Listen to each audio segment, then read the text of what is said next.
English premier league football ইপিএলে রাতে মুখোমুখি হয়েছিল দুই শক্তিশালী বা জায়ান্ট আর্সেনাল এবং টটেনহাম। নামেবারে দুই দল শক্তিশালী থাকলেও এই মৌসুমে ভালো কিছু করতে পারছে না টটেনহাম।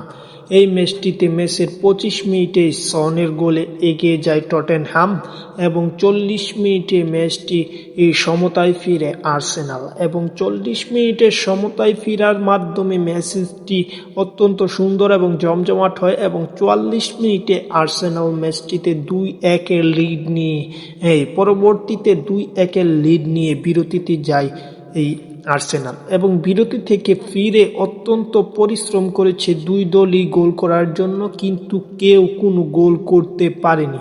বিদায় ম্যাচটি ২-১ গোলের ব্যবধানে জয় পেয়েছে আর্সেনাল।